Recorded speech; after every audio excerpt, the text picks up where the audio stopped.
Hi, I'm Erin Marcus, former corporate executive turned entrepreneur and founder and CEO of Conquer Your Business. Welcome to the Ready Yet podcast. We're excited to bring you more than 100 episodes of interviews and insights designed to help entrepreneurs get the financial and emotional freedom they need in order to build a business and a life they're proud of. All right, welcome to this episode of the Ready Yet podcast. My guest today, Anika Jackson, and we were just chatting, and I can't wait to get into this because something happened today that I love my snarky, sarcastic self, but I also know that's not the way to move through the world. And I can't wait to get your take on it with AI tools and all that. But before we get into that, I can't wait to tell you this. I saved it. Yes, please. I saved it for the live show. Why don't you tell everyone real quick, though, who you are and what you do and all the cool things? Okay. Hello, everyone. And by the way, I love the snarkiness and sarcasm. That is part of your authentic brand. So you have to do it to entertain myself. It is what it is. My brother does it. My father does it. It's genetic. I can't.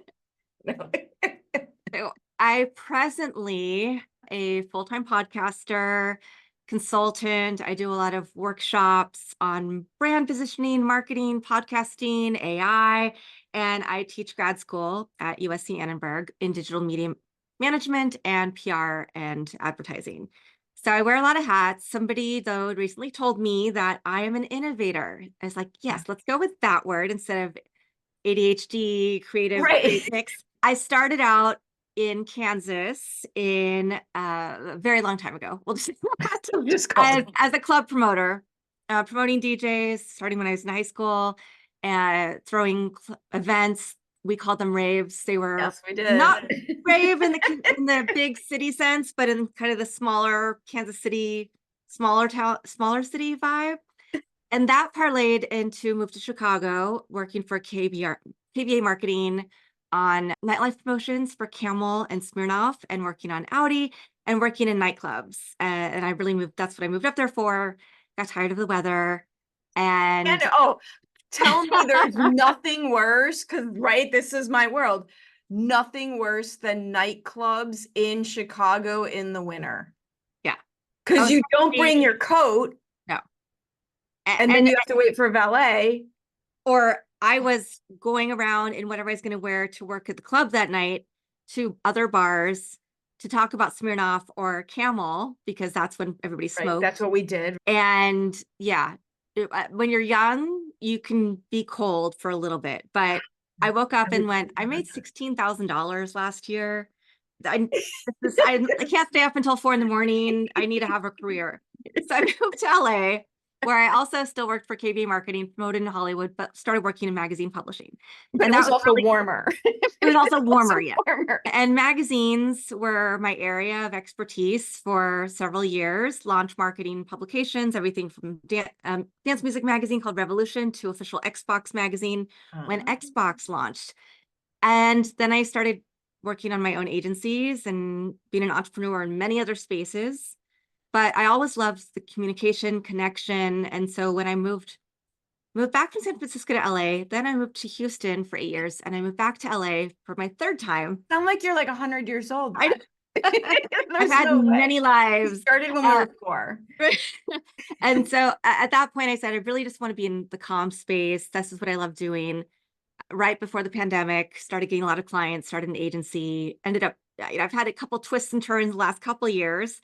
And that's what's led me to be here, podcasting, teaching grad school, which I absolutely love.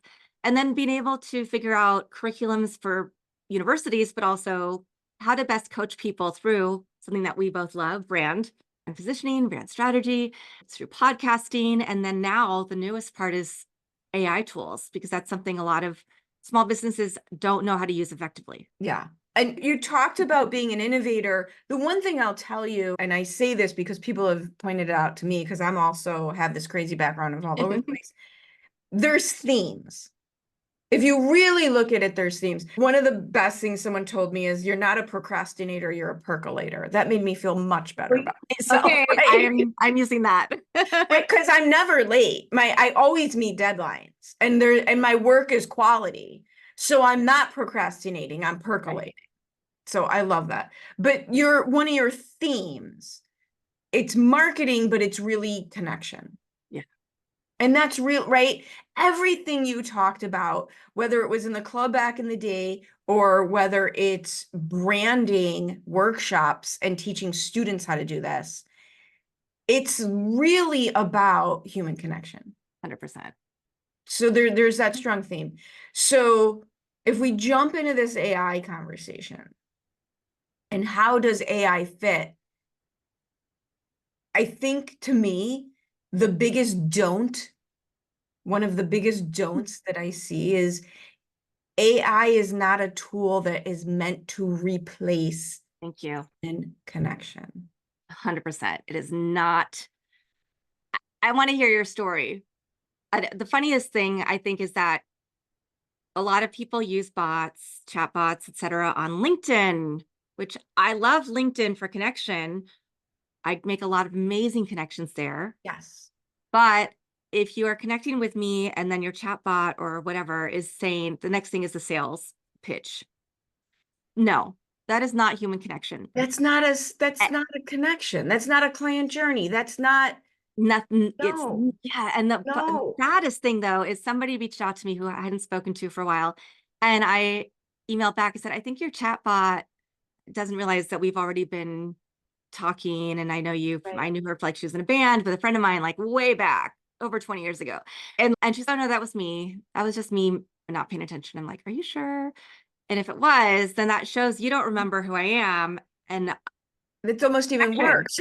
I used I don't know if it's I don't know what it is because I don't know the right words for any of it. Someone else did it for me. And I did for a short period of time, had an auto thing going Mhm.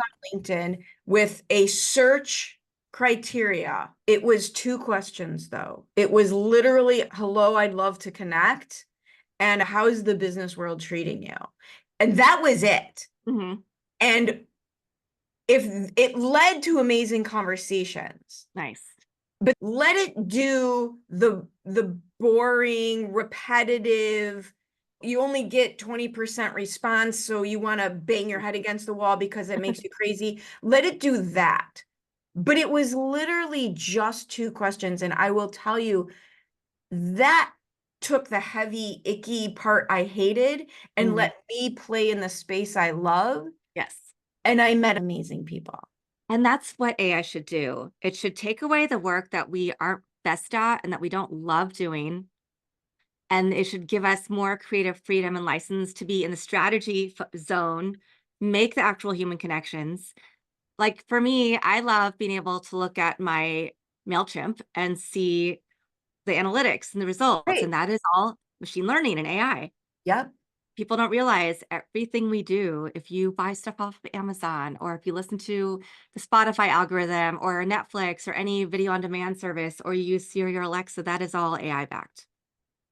Which Our, is fine. our Like banking system. my podcast, we now can do Yep.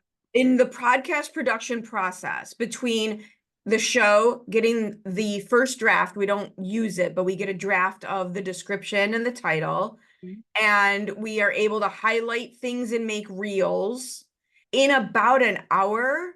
Puts the end in the front, and the dynamic commercial is amazing. Mhm. That feature is fantastic. And it takes about an hour, what used to take 6 or 7. Exactly. But it's never for creation. No, it's not for creation. And it doesn't replace, still, but that afforded me to hire an admin to help me Right, with my podcast so that right. I can grow it, so that I can also make it a business, not just a hobby, and streamline systems and processes. But I still have the person behind it who's making sure everything's moving and that we're getting stuff back to our guests in a timely fashion. And that, I, I But think we can it's still get better at it, but it's a time saver. And you don't use every single edit, but right. that's the best use is if you're stuck on a client campaign and you have some ideas, you can put in, Mhm. please create 10 taglines based on this profile. Yes. But, Then pick and then the you, one. yeah, you pick and choose some of the words and some of them are like thrown out immediately. Or I wrote this paragraph, it just doesn't sound as polished. Rewrite this paragraph for me. Yeah. And what would you say? But those are the best use cases. And We there's had a lot one, more. Oh my God, so I'm doing an event in July and I just recently wrote, like a couple weeks ago, I wrote the landing page for it. And it was okay. I never write your own stuff. Mm. Never write your own stuff. It's so brutal, right? But I wrote it and someone on my team put it in AI and asked for a more emotionally compelling version of it. Oh. It was like screaming. I think that was the most over. There Yeah. was a couple interesting phrases. I'm like, oh, yeah. And so we put those in there. But oh my God, it was so funny. I'm like, I would never, you mentioned earlier my snarkiness is part of the brand. Like it was so off brand. Yeah. It was so off brand that we laughed. It took 2 seconds, but I got to tell you what happened. So I went to a small business expo. We are recording this in May of 2024. I went to a small business expo in downtown Chicago in either June or July of 2023. And we Mm. know going to that, your name is on a list. So this is the text I got at 9:04 this morning. What? Text Okay. message. Wow. Okay, Erin.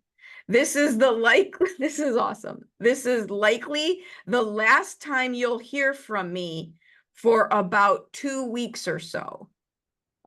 I want to give you some time and see if I can get a hold of you then, just in case you're in a better spot or are less busy. Now, I will save you. This is the text messages Wow. that Oh, this what? person has sent me. Oh my gosh. I don't know what they do. I don't know who they are, but I went in June or July of 2023, and the text message process didn't start until April 16th of 2024.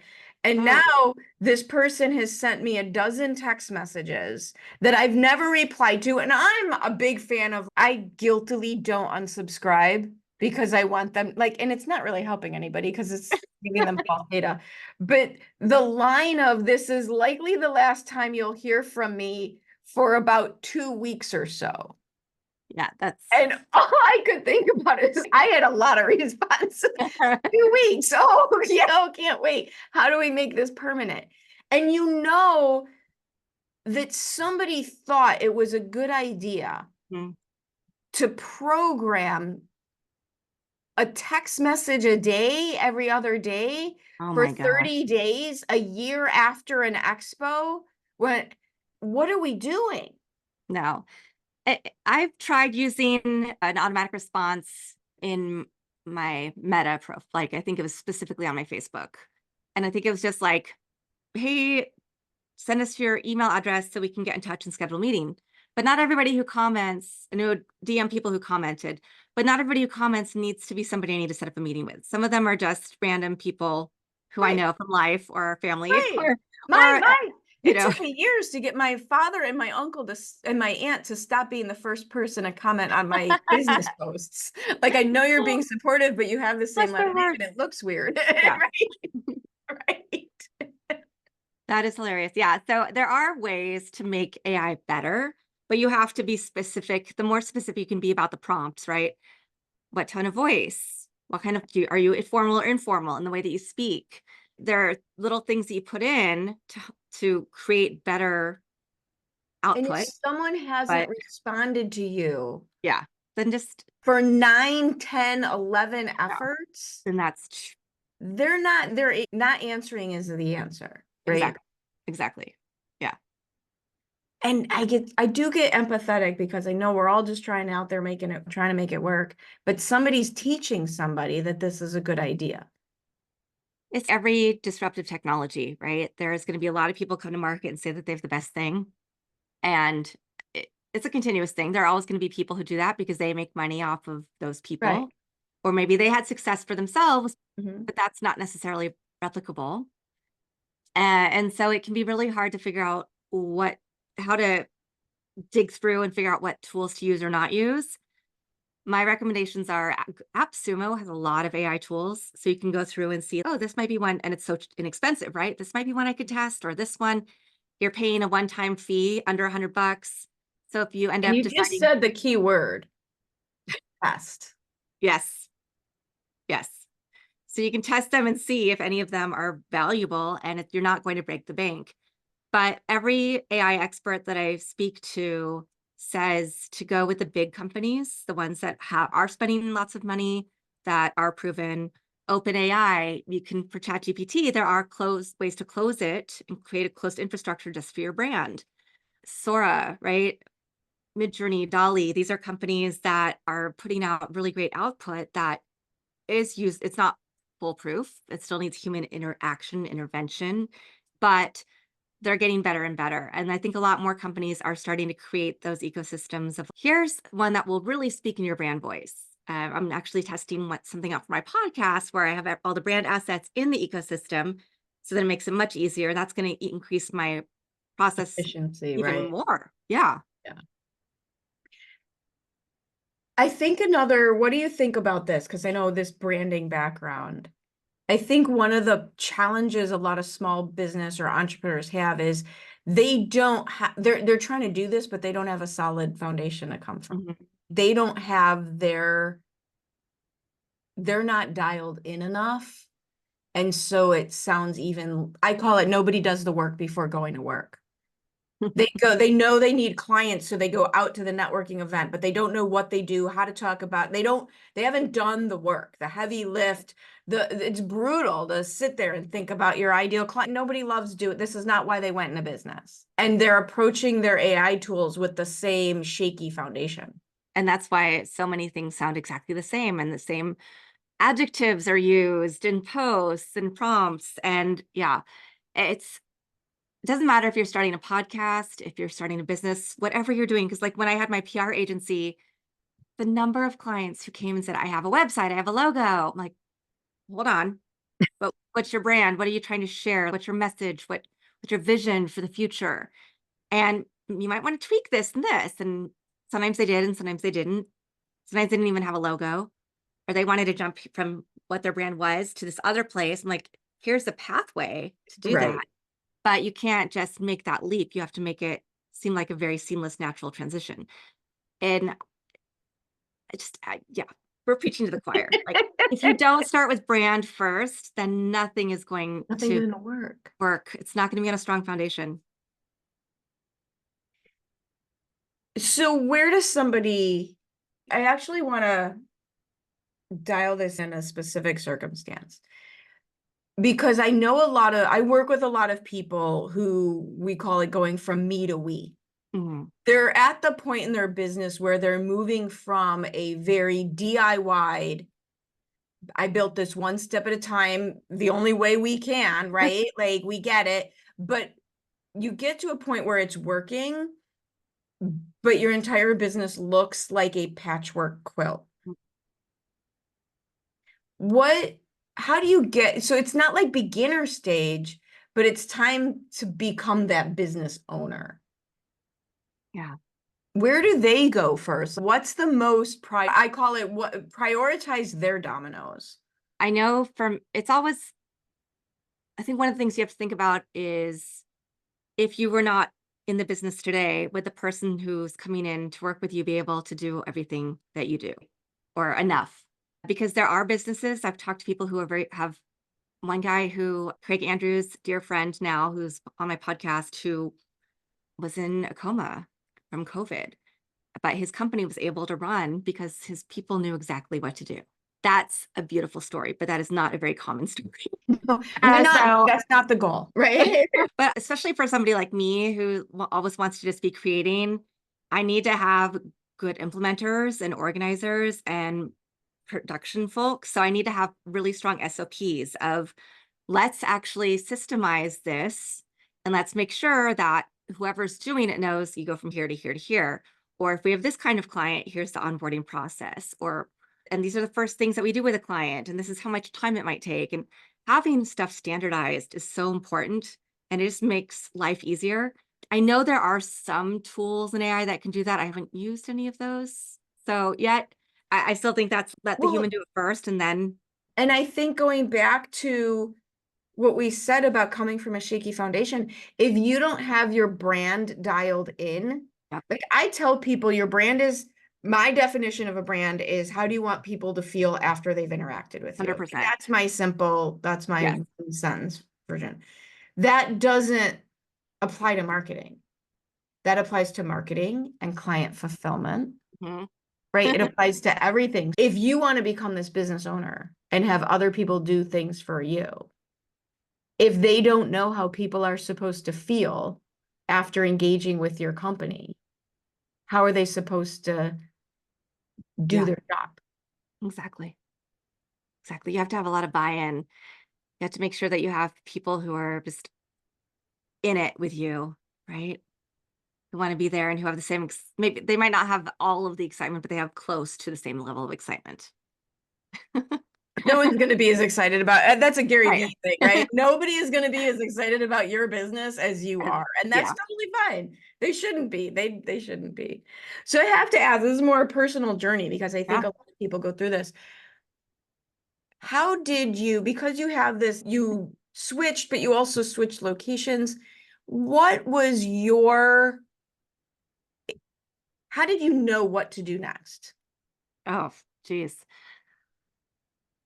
Yeah. How did I know what to do next? I knew when I moved back to LA after that I was going to stay in the magazine world for a little bit longer, but that I really wanted to move into PR, which had not been a focus. I'd mostly been experiential and B2B and B2C marketing. So when I left that job, I started an agency with a friend who was a PR person. And this is back when we had to fax over press, type it up, fax it over, call and make sure that they got it. Been there. Yeah. So it was, and then we ended up doing a lot of kind of full production, experiential, all of the things, all the marketing arms for our clients, plus PR.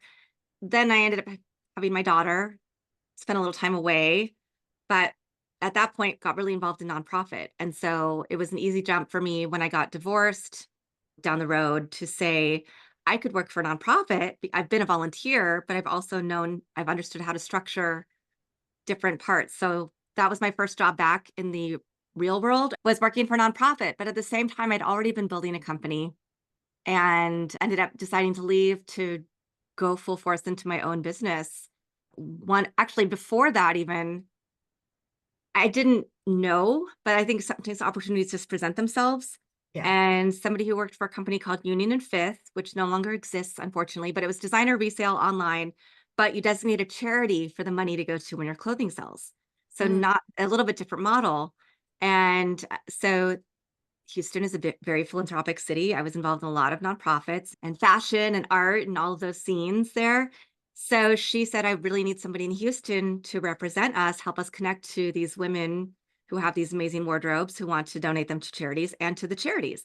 So we started doing events and promotions and a YouTube channel and a lot of social media posts and live events to bring people together in that world. And that was a springboard to then me starting a social club in Houston that then became a store with an incubator for small businesses who wanted pop up. They were all full-time jobs, but they wanted to test their, yeah. And so what I'm hearing, and it sounds nuts, right? It sounds nuts, but which is amazing. I absolutely love it because the themes that I'm watching, the thing that I think you did so amazingly, whether it was in purpose and it sounds like it wasn't even intentional and it's just intuitive, right?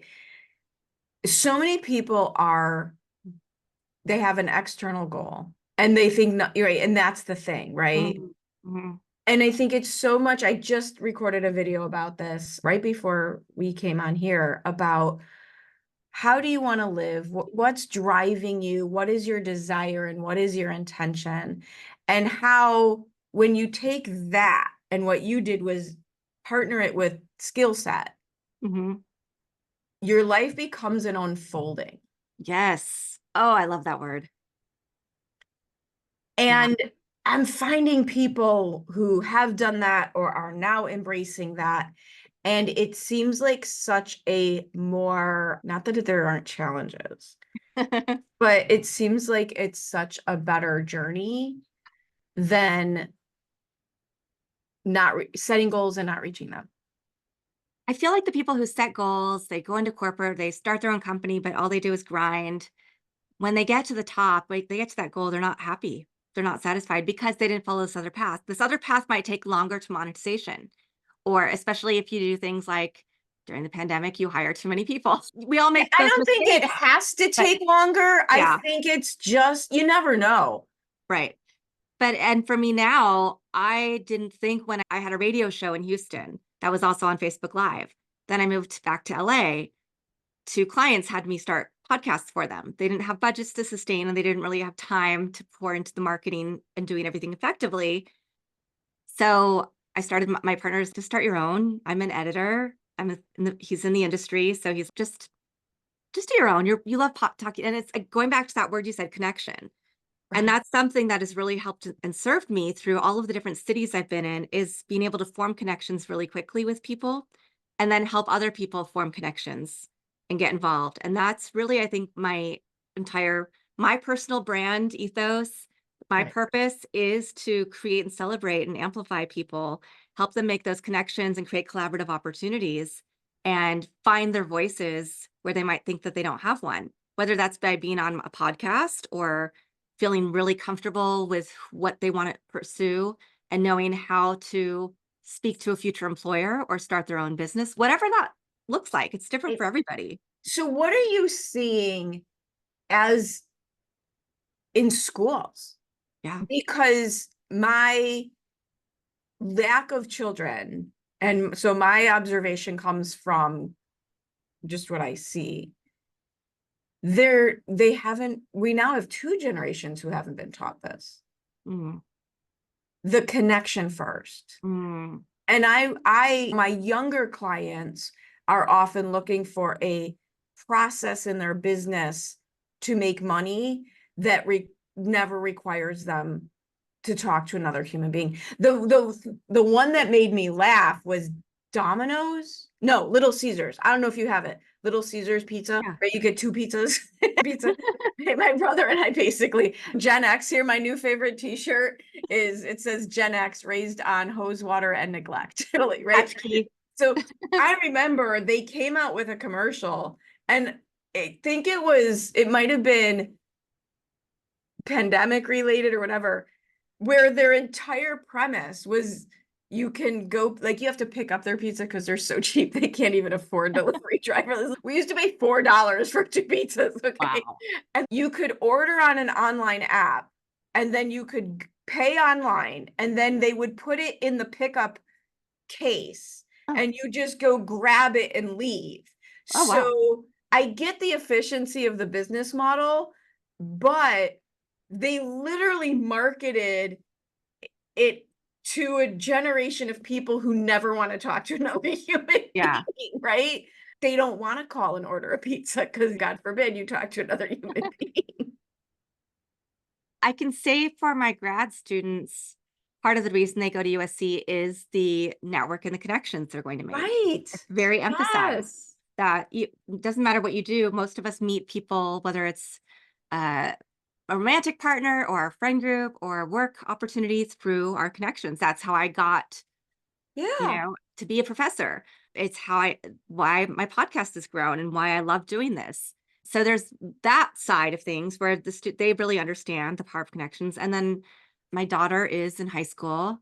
She's very different. So she wants to be a neuroscientist. She wants to get her PhD. So she has this whole other trajectory planned.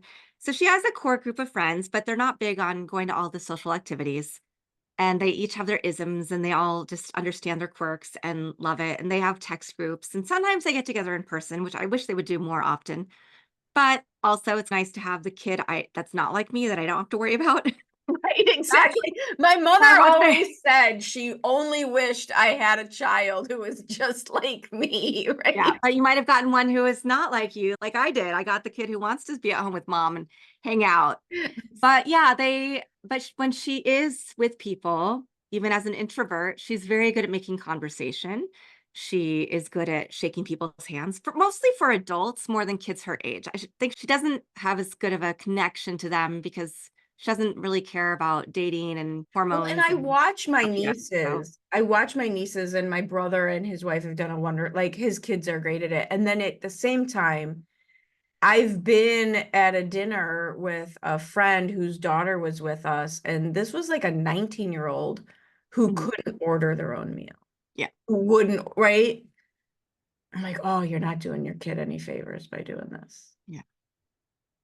Yeah. That's how. And that they will figure it out, right? Each generation figures out their version. So it's not like they're right and we're wrong, or we're wrong and they're right, but But they'll figure it but out. we were babysitting and making Oh my full God. meals for kids, for babies at 10 years old. We were like given so much power and freedom. Yes. Like I would drive my car because I lived in Kansas and was trying to always find something fun to do. We would decide just to drive to Tulsa, Oklahoma, where there was a club that was reverse. It was 18 and over. No, it was, yeah, all ages after midnight for some reason. It was 21 and over before something, or 18. It was some weird thing, but we would go drive to Tulsa, go dancing, and then drive home the next morning. Yeah. Like our parents never knew where we were. Never knew where we were. There was no GPS. We didn't have cell phones. But I I used was to like, I carry would a not quarter let in that my happen. shoe. Yeah, That was the right. rule. Carry a Or the quarter in your payphone. shoe just in case of emergencies. So Yeah, you could use the make. payphone. Mm-hmm. Yeah. So very different. So it is going to be interesting seeing how this, but, and I think that some people are worried that I know people say, oh, they always type on their phones, even assignments. They don't know, they don't have the same skills, right? Typing. No, I just read this where they don't know how to use a computer the way that we use a Wow. computer because they use a phone. Hmm. They use phones and tablets, and some of them, like, they didn't know some of the computer skills Wow. that we learned in college, not even until college because it wasn't in high school. Yeah. But I think there are more schools that are giving kids Chromebooks and things like that. Mhm. They're actual computers and they might be firewalled, but you still have different tools and access to things. Interesting. And then there are a lot of, if you're going to be creative, my daughter loves to make things, like figure out how to make people and art digitally. And she's not using the AI tools. She's just old fashioned way. But I'm like, oh yeah, she could use those. But a good example of AI would be Canva. It's a really easy tool for people to use, and you can Yeah. now search and create and say that I don't see any images in your stock images or the right logo. I want this, and it'll pop up options. And so it's really great for that. And that's such an easy system for small business owners to use. That's inexpensive. That can create, once they have their brand, can create all their brand assets. Absolutely. So what are you seeing that's next? I know you've been out at some conferences and things. What do you, the thing that I remember as a kid, seeing a commercial on TV that said, imagine driving through the toll booth without slowing down to pay Oh your my toll. gosh. AT&T is going to bring that to you. Wow. And I thought that was the most nuts, ludicrous idea that was ever out there, and it's been around for ages. Did they roll anything out? Yeah. Where do you see this going from a small business perspective? I was just in DC for the Intuit Small Business Council, and we met with legislators and we met with people from the SBA. And what's interesting is they already are aware. There's a gang of four who are all about helping get everybody understanding what AI is, first of all, because we know most of our legislators are very old. But They a lot of them don't. now You have watch somebody on the, they have right? people on their teams, right? They have an expert who is now their AI expert or their tech expert. So they did a series of 9 listening sessions throughout the fall and early spring. So fall 2023, spring 2024, that were education platforms to help people understand that using AI tools. So what we advocated for last week was the fact that small businesses need access to tools. So that means from the SBA perspective, SBA needs to understand how to use AI tools so that they can help small businesses understand this. And also funding for infrastructure. So 7A funding is normally like brick and mortar, but now it needs to also be digital infrastructure so Yeah. that we can afford to pay for and invest in tools, whether it's a computer that's fast enough to run all of the different programs or whatever that case may be. And then rolling out curriculum to small businesses and people through the American Job Centers. Mhm. So there are a lot of things that we threw out, and a couple of them are baked into Senate bills right now. So we'll see what happens, but it's not going to go away. People need to stop being scared and embrace that we've already been using AI for so long, and there are great use cases for it. We just need to fine tune so that people don't get sick of all of the bad marketing messages. Well, and the market will figure a lot of that out. 100%. It does every to time. me, I did it so easily and I'm having so much more fun with it. Facebook and LinkedIn were never my favorites anyway. I don't know why. I don't have anything again. I just never did a great job at it. And I didn't want to sound like everybody else. It's been a thing since my childhood is I never wanted to feel like everybody else. So how easy is it to not look like everybody else? I just put all my videos on YouTube. Yeah. I changed my long form content Mm. to YouTube videos because there's no AI. It's just me talking. Like I know Hollywood can do deep fakes, but I can't, I can't do deep fakes. So that's just me, 15, 10, 20 minutes, whatever it is.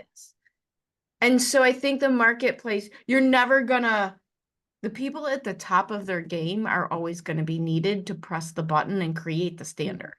100%. Yeah. That's always going to be there. And I do feel like they're rolling it out slowly. Because I interviewed Kevin Surace, who he has a patent that is the original personal assistant that Siri and Alexa are based on. And he said that what he built into that in the 80s, they're not even using all that capability. So there's a lot more.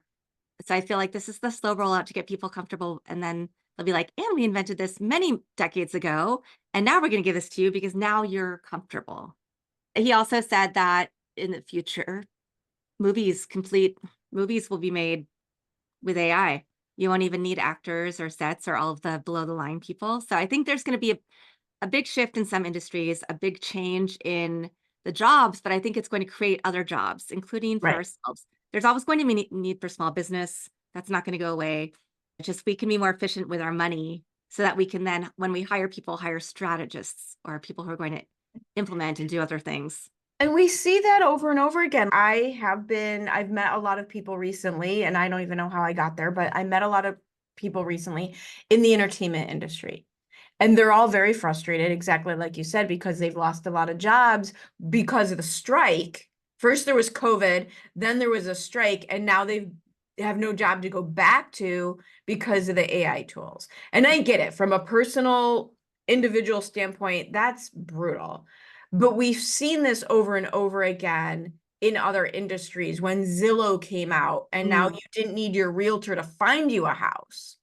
But you did need them to interpret information for you. Exactly. Right? And Uber and Lyft replaced taxis because of what people hated about the taxi industry. Yeah. Like you can rail against the evolution, or you can adjust and make yourself needed in a different way. Exactly. Yeah. And it's exciting. It's sci-fi and it's everything we grew up. It's the Jetsons. It's everything we grew up with. Self-driving cars. Yeah. Right. I want my flying car. Yes. I just want to like teleport so that I don't have to get on planes for that long. 100%. Yeah, that's my brutal. Totally. So if people want to continue this conversation with you, learn more about what you're doing, what's the best way for them to find you? My website is yourbrangamplified.com. Everything's on there. The podcast, more about me. I believe there's a button or link to connect with me. And then from there, you can find me on all the socials. All the things. So yourbrangamplified.com. Simple. I always know when I'm talking to a marketing person because you give one simple call to action. This is the difference. If you take nothing away from this conversation, one easy to remember, simple call to action. Yourbrangamplified.com. Yes, Love it. Thank you for hanging out with me today. You're so awesome. I love talking to you. And we can always just reminisce about Excalibur back in the day. Yes, exactly. Erin, it's so much fun. Thank you. I hope you enjoyed this episode of the Ready Yet podcast. I truly enjoy bringing these stories of success and inspiration to you. Please join us in our mission to empower entrepreneurs to be in charge of their businesses and in charge of their lives by sharing this with anyone you know who would benefit from our tactical and motivating advice, leaving us a review, and letting us know if there are any particular topics you would really appreciate hearing about. See you next time.